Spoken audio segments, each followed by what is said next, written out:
நல்லா கேட்டுக்கோ. ராயன் அங்கே நின்று தம் அடிச்சிருந்தான். நீ வண்டியை ஸ்டார்ட் பண்ணி ரெடியாக வச்சிருந்த. கரெக்டாக 6:30 மணிக்கு கவுன்சிலர் வீட்டிலேருந்து வெளில வந்தான் ஜாகிங்க்கு. ராயன் பின்னாடி பக்கமாக ஓடி வந்து அவனை லாக் பண்ணி கர்ச்சிப்பை வச்சு மூக்கில் அடைச்சி ஆட்டல் ஏற்றிட்டு போலீஸ்காரன் மாறி மாறி கேள்வி கேட்பான். என்னதான் கேட்டாலும் ஒரே போல சொல்லும்.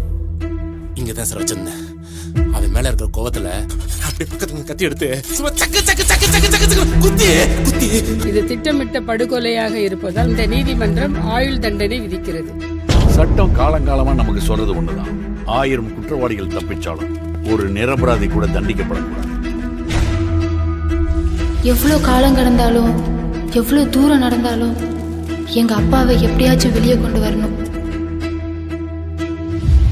நீங்க தான் சார் அவரை எப்படியாச்சும் காப்பாத்தி தரணும்.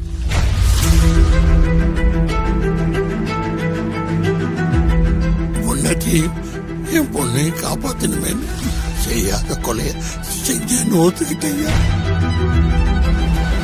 அவன் ஒன்றும் செய்யாத தப்பு கொண்டு ஜெயிலுக்கு போல. நீ இந்த கேஸை தூக்கி போட்டு போய் பொழைக்கிற வழி இருந்தா பாரு. அம்மா, திருப்பி நான் ஒரு தடவை அவனை பார்த்தனா கண்டிப்பா சொல்லிடுவோமா?